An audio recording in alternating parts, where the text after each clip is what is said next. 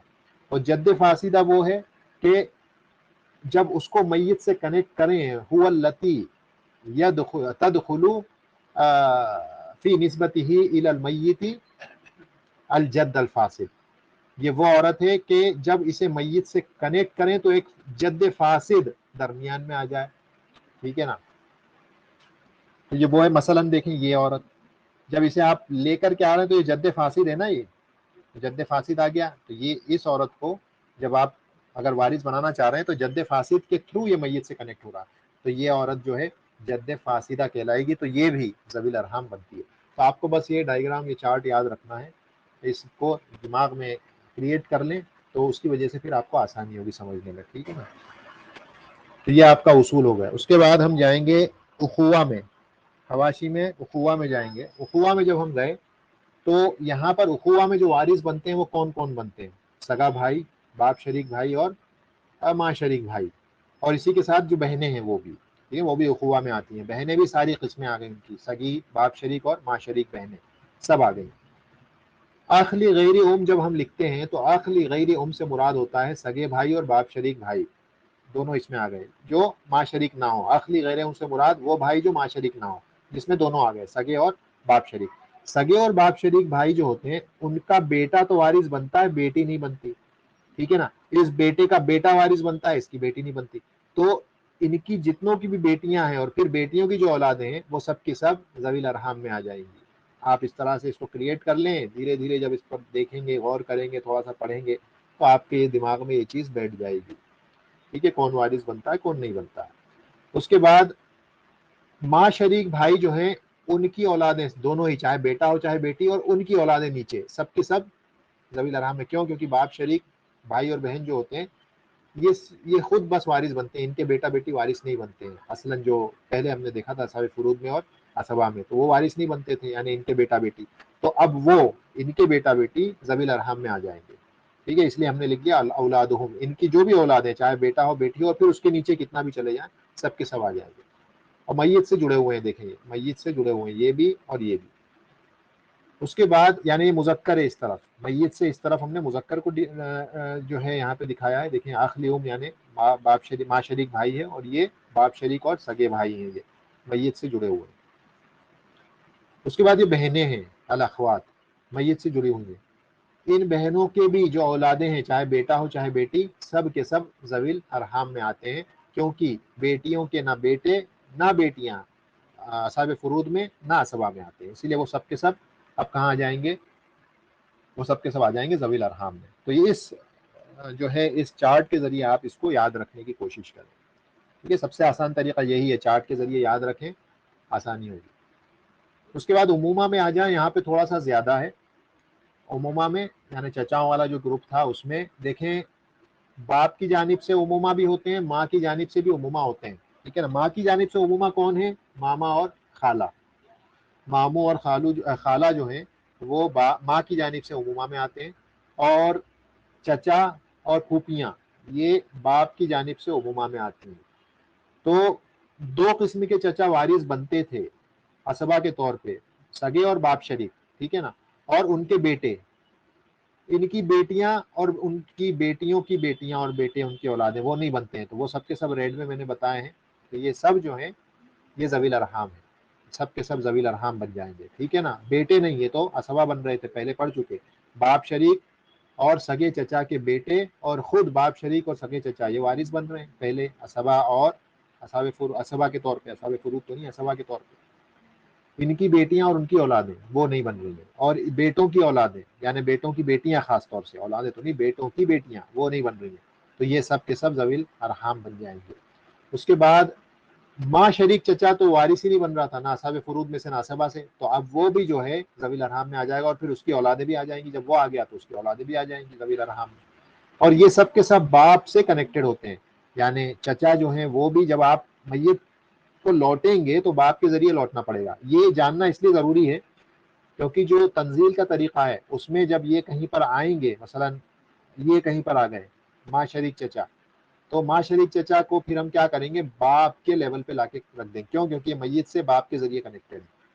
ٹھیک ہے. اسی طرح سے جو پھوپھیاں ہیں وہ بھی باپ سے کنیکٹڈ ہوتی ہیں، میت سے، باپ کے تھرو میت سے کنیکٹڈ ہوتی ہیں. ڈائریکٹ میت سے کنیکٹڈ نہیں ہوتی ہیں، باپ کے تھرو کنیکٹڈ ہوتی ہیں کیونکہ اس کی بہنیں ہوتی ہیں. تو یہ جو ہیں امات یعنی پھوپھیاں، یہ ذوی الارحام میں آتی ہیں اور ان کی اولادیں بھی. کیوں؟ کیونکہ ان کو ہم نے اصحاب فروض میں بھی نہیں پڑھا اور اسباب میں بھی نہیں پڑھا.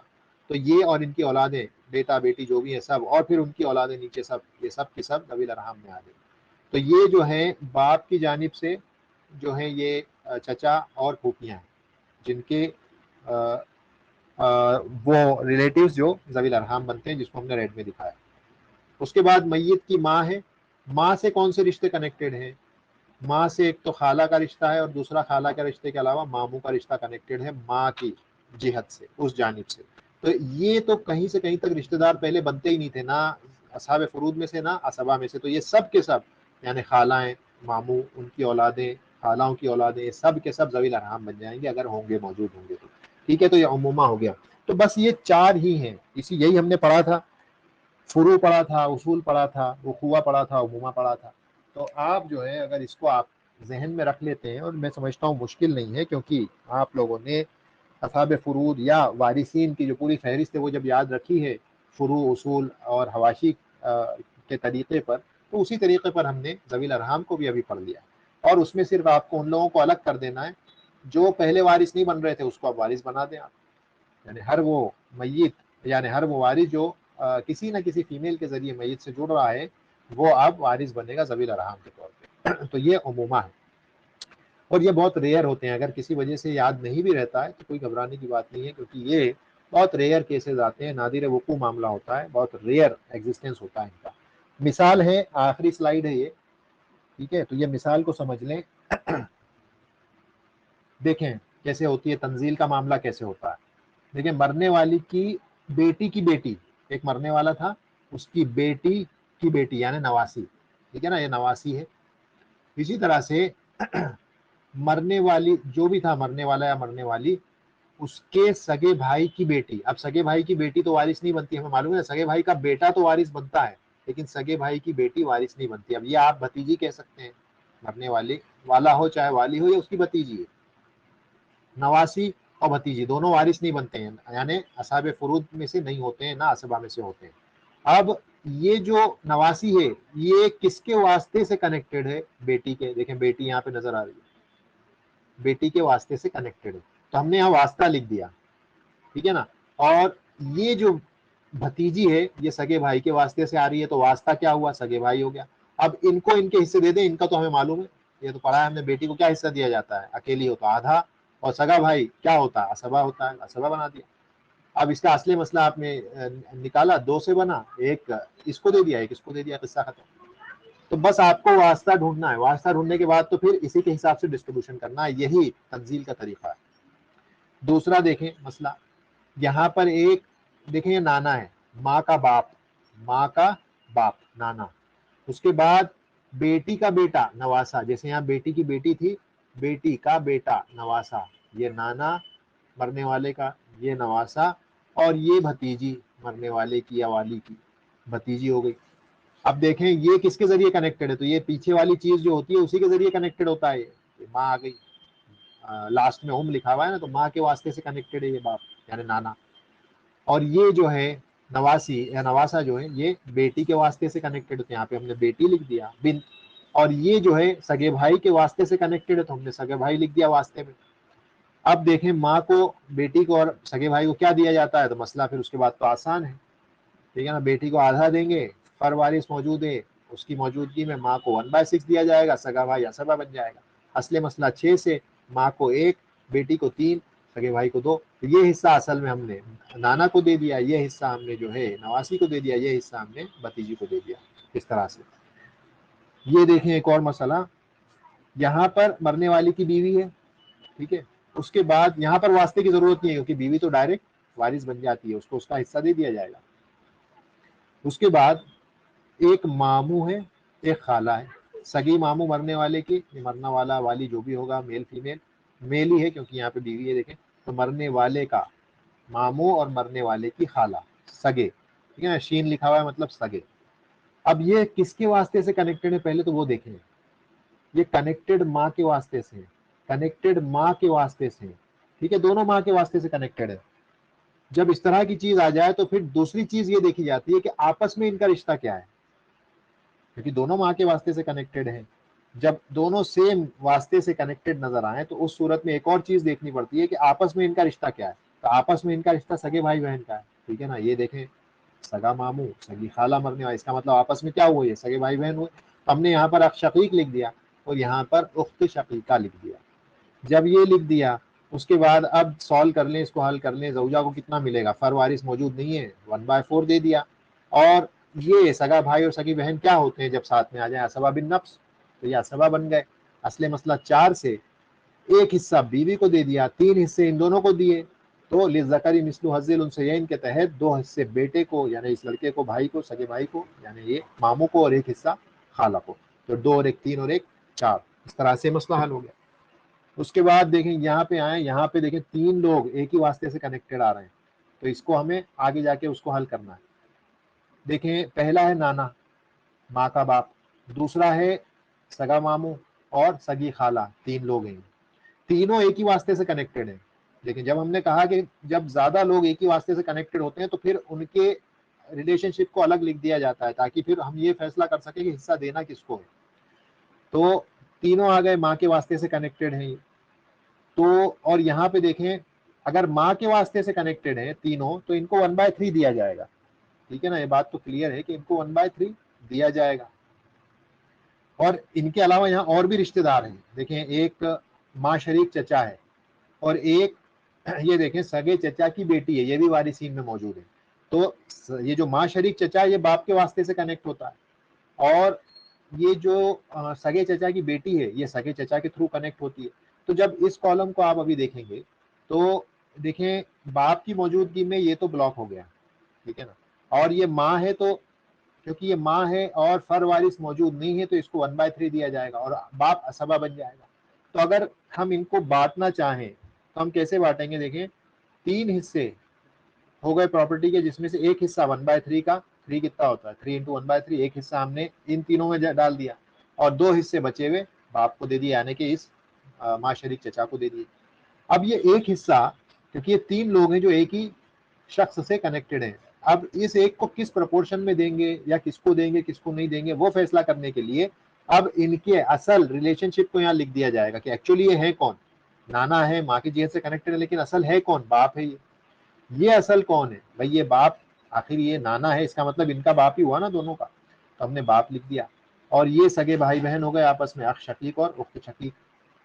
اب باپ کی موجودگی میں سگے بھائی بہن محجوب ہو جاتے ہیں تو ان کو ہم نے محجوب کر دیا، یہ جو ایک حصہ ہے صرف اس کو جائے گا، باپ کو جائے گا، اور یہ 2 حصے تو یہاں اس کو جا رہے تھے تو یہ 3 میں سے اصلی مسئلہ بنا، صرف یہاں پہ یہ 2 وارث بنے، ان کو مل گیا، ٹھیک ہے۔ تو اس میں زیادہ ہے نا گہرائی میں جانے کی ضرورت نہیں ہے، بہت زیادہ ہم کو گہرائی میں جانے کی اس جگہ پر ضرورت نہیں ہے، کیونکہ جیسے ہم نے کہا کہ بہت ریئر مسئلے ہیں، اگر یہ نہیں بھی سمجھ میں آتا ہے تو کوئی بہت بڑا نقصان نہیں ہے آپ کا، دھیرے دھیرے یہ کیونکہ پہلا مرحلہ تھا، فرسٹ اسٹیپ تھا، فرسٹ اسٹیج تھا، اس میں اور ایڈوانس آپ جا سکتے ہیں، الگ الگ مذاہب کے اقوال کو پڑھ سکتے ہیں، لیکن وہ اگلا مرحلہ ہے جب بنیادی شروعاتی جو مرحلہ ہوتا ہے، ابتدائی مرحلہ ہوتا ہے، اس میں صرف ہم بنیادی چیزوں کو سیکھتے ہیں، اس میں ہم خلاف میں نہیں جاتے، ہم ڈس ایگریمنٹس میں نہیں جاتے، ہم صرف ایک چیز کو پکڑ کے چلتے ہیں جو جمہور کا قول ہے، زیادہ جس پر عمل ہوتا ہے اس کو لے کے چلتے ہیں، اور اگلا مرحلہ جو آتا ہے وہاں پہ آپ خلاف وغیرہ پڑھ سکتے ہیں کہ الگ الگ مذاہب میں کیا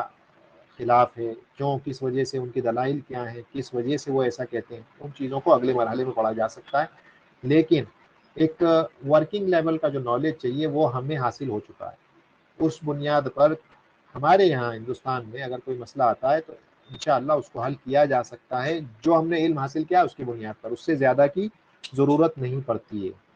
ایک چیز صرف ابھی اور مجھے بتانا ہے، جو ہم نے بات کی تھی جب ہم اصحاب فروض کے تعلق سے بات کر رہے تھے، اب ہم نے اس تعلق سے بات کی تھی، تو اس کو میں چاہتا ہوں کہ اس کو میں بتا دوں۔ تو اس کے لیے مثلاً اگر میں یہاں پر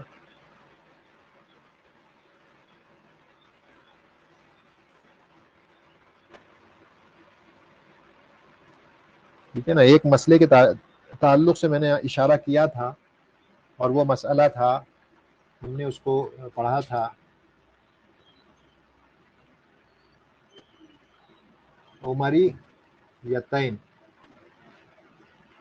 عمری یتین، دو عمری مسئلے،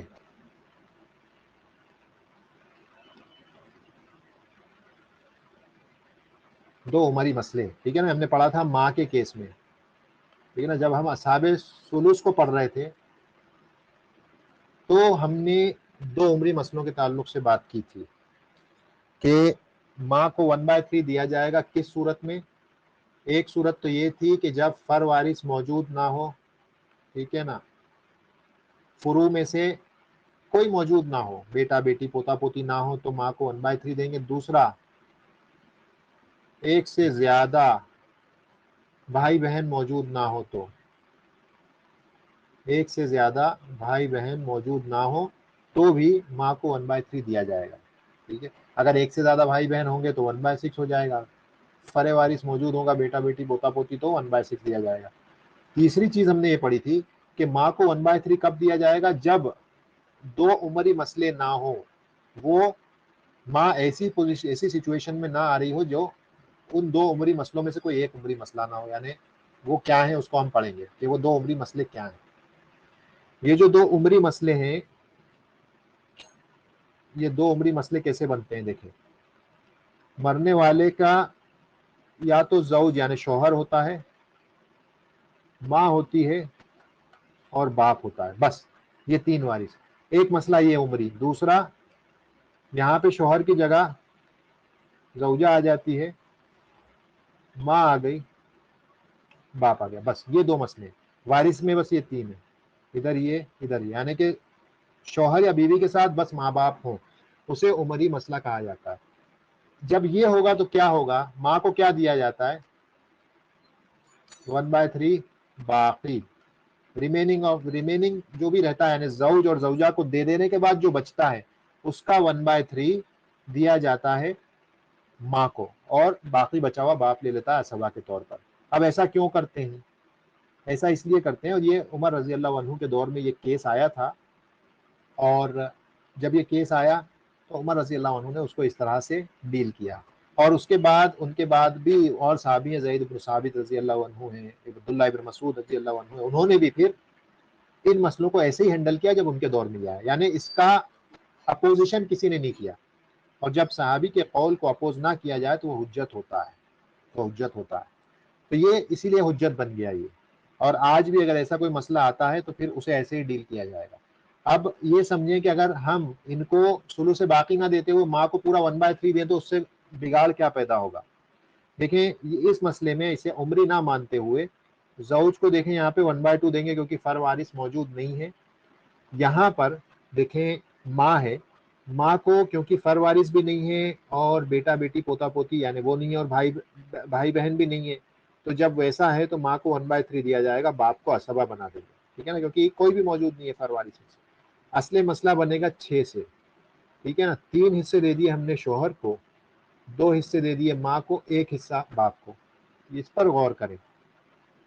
قاعدہ اصلاً یہ ہے کہ ایک ہی درجے کے جب وارثین ہوتے ہیں اپوزٹ جینڈر کے تو للذکر مثل حظ الانثیین کا قاعدہ چلتا ہے.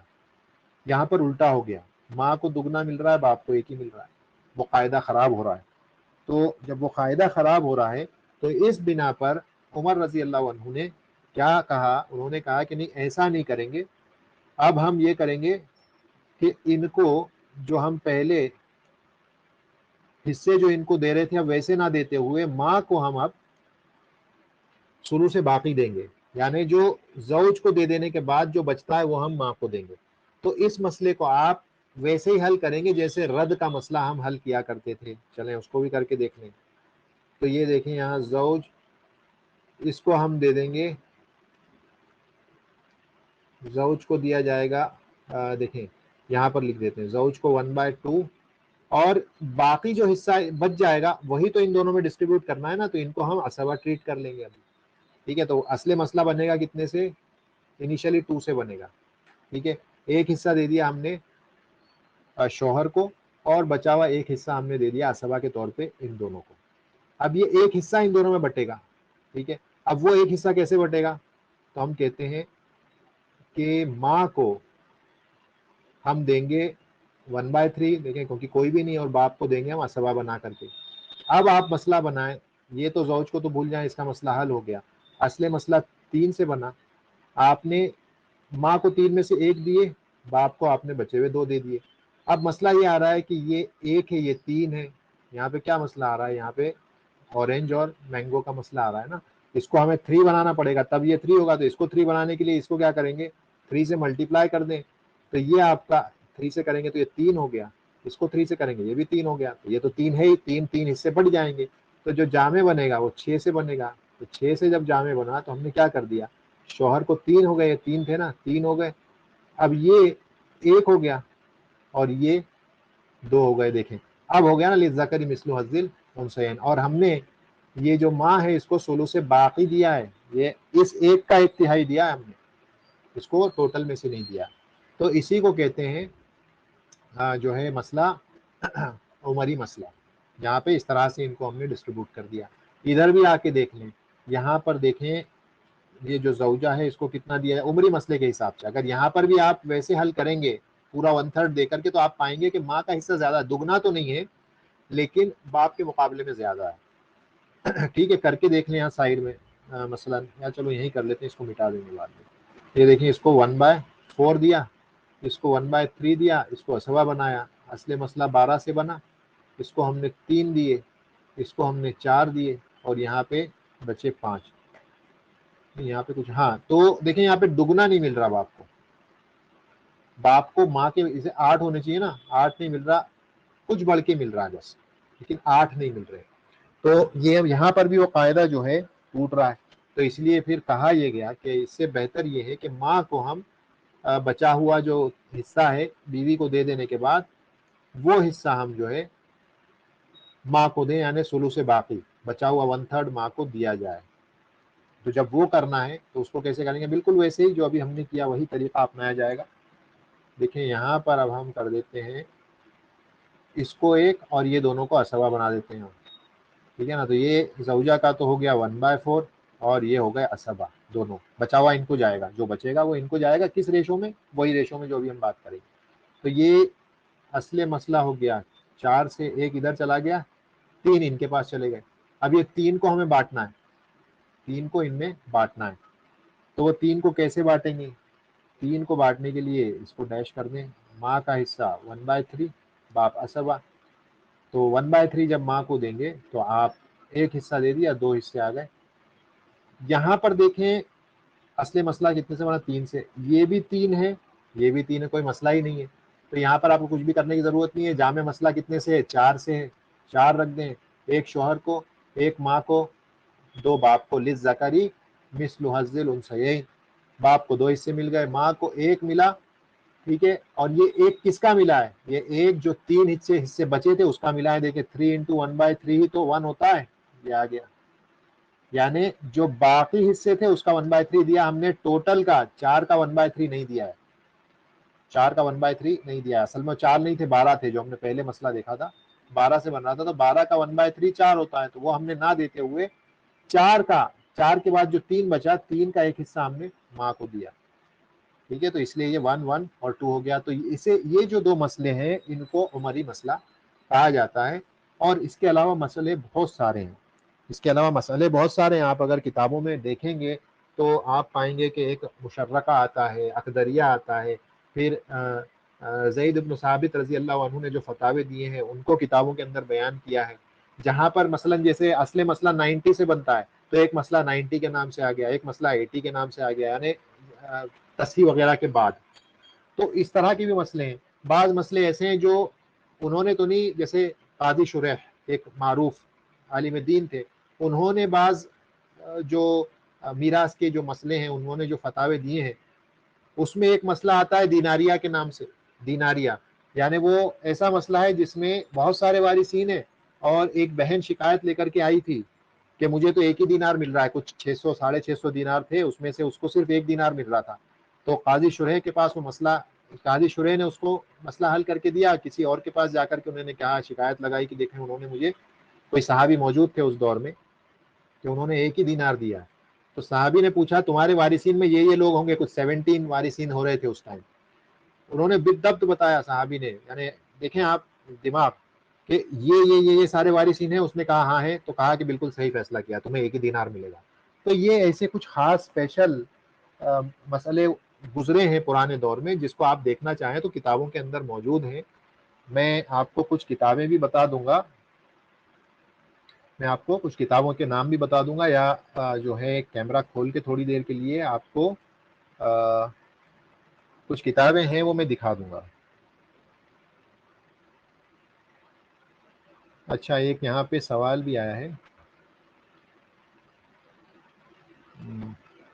کچھ وائف از ذوی الفروض، ہاں، اینڈ ڈاٹر کڈز آر ذوی الارحام.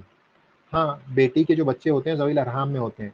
تو یہ جو بیٹیوں کے جو بچے ہیں، ان کا یہ بیٹی کے مقام پر چلے جائیں گے. جیسا ہم نے کہا تنزیل کا قاعدہ لگے گا، تو بیٹی کا شیئر آدھا ہوتا ہے.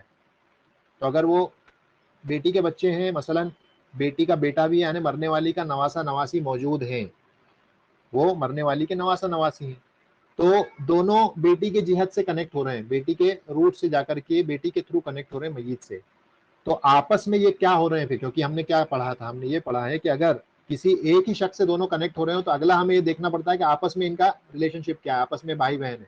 تو پھر اس صورت میں للذکر مثل حظ الانثیین کے قاعدے کے حساب سے بانٹیں گے، یعنی کہ بیوی کو اس کا حصہ جو کہ 1/4 ہو رہا ہے وہ دے دینے کے بعد ان دونوں کو ان کا حصہ جو بچا ہوا ہے وہ دیا جائے گا. 3 حصے ان میں للذکر مثل حظ الانثیین کے تحت بٹیں گے، یعنی لڑکا نواسے کو 2 حصے اور نواسی کو 1 حصہ دے دیا جائے گا. اللہ اعلم. تو یہ ان کا طریقہ ہے. اب کتابیں ہیں بہت زیادہ، 2 کتابیں تو ہیں، اس کے علاوہ باقی اس وقت موجود نہیں ہے میرے پاس. آپ تاکہ اس کو دیکھ لیں، امیزون پہ بھی یہ اویلیبل ہیں، جس میں ایک کافی اچھی ہے، جس میں بہت سارے کوشچنس ہیں، انگلش میں ہے، وہ انگلش میں ہے. 1 منٹ میں آپ کو بتا دیتا ہوں، اسکرین شیئرنگ بند کر کے، اور کیمرے کو 2 منٹ کے لیے میں آن کروں گا صرف. دیکھیں آپ کو نظر آئے تو آپ بتانا. دیکھیں ایک یہ ہے، دیکھیں ٹھیک ہے نا، یہ ہے how to calculate inheritance a simple approach. یہ کتاب ہے شکیل احمد خان. یہ بہت پرانی کتاب ہے، میرے پاس تقریباً 10 سے 12 سال پرانی کتاب ہے.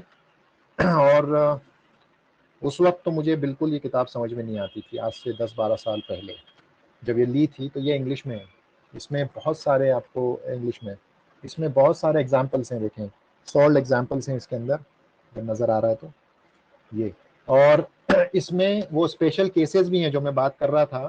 آپ بک کے اینڈ میں جائیں گے تو آپ کو اسپیشل کیسز ملیں گے، آپ دریا ملے گا. دیکھیں عمریتین ملیں گے آپ کو، یہ دیکھیں عمریتین اگر نظر آ رہا ہے، عمریتین مسئلے ہیں یہ، ٹھیک ہے. عمریتین ملیں گے آپ کو، اور بھی بہت سارے ہیں. یہ دیناریہ ہے، دیکھیں جو میں دیناریہ بتا رہا تھا نا آپ کو، دیکھیں دیناریہ مسئلہ ہے. دیناریہ 17 وارث تھے یہ میرے خیال سے، اگر میں غلط نہیں ہوں تو کل ملا کے 17 یا 16 کچھ وارث ہیں. اور اس میں سے وہ جو آخر میں بیٹی ہے اس کو صرف ایک مل رہا تھا، تو وہ شکایت لے کے گئی تھی. قاضی شریح کے دور کا معاملہ. اور اس میں بہت سارے ممبریہ ہے، حضرت علی رضی اللہ عنہ کا عقدریہ ہے، زید ابن ثابت رضی اللہ عنہ کے فتوے ہیں. یہ دیکھیں یہاں پہ زید ابن ثابت کے فتاوے ہیں، کیونکہ نبی صلی اللہ علیہ وسلم نے کہا تھا کہ تم میں سب سے زیادہ علم فرائض کا علم رکھنے والے وہی ہیں، تو ان کے کافی فتاوے ہیں. تو اس کتاب میں آپ کو مور دین 200 سے زیادہ اس میں آپ کو ایگزامپلس ملیں گے جو کہ سالڈ ہیں.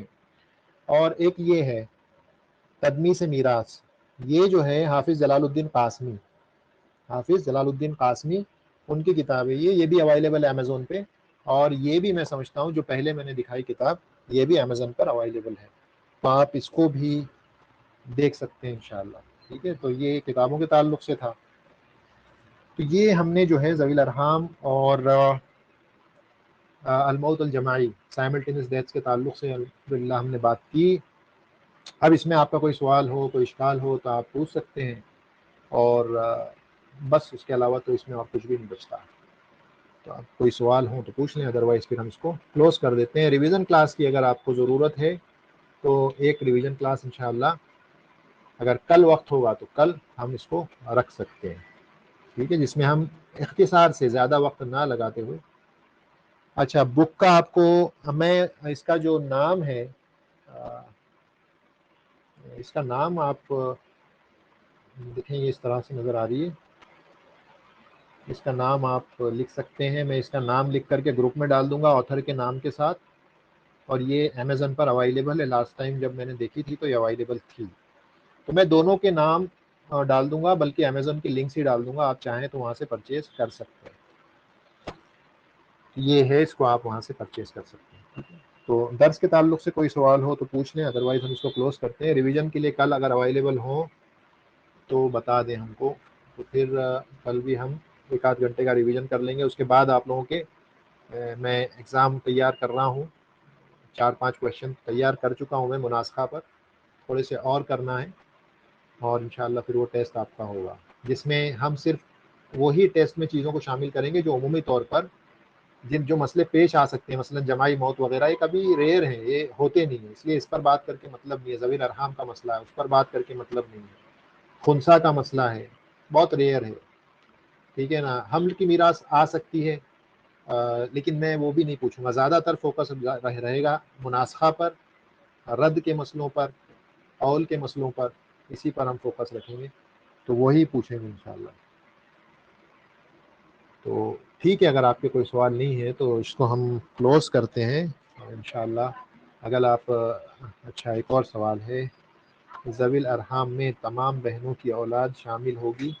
اخوات شقیقہ، اخوات لیاب، اخوات لیوم، بالکل سب، کیونکہ یہ وارث ادھر نہیں بن رہے تھے، نہ اصحاب فروض میں تھے نہ اسبا میں سے تھے، اس لیے ساری جتنی بھی اخوات، اسی لیے میں نے وہاں جو چارٹ تھا اس میں بتایا تھا اخوات، اور اخوات کے نیچے اولادہن لکھا تھا میں نے، تو اخوات کی جو بھی قسمیں ہیں ان سبھی کی اولاد ہیں، اور ان کی اولاد کی اولاد ہے، اور کتنے بھی نیچے چلے جائیں یہ سب کی سب وارث بنتی ہیں ذوی الارحام کے طور پر۔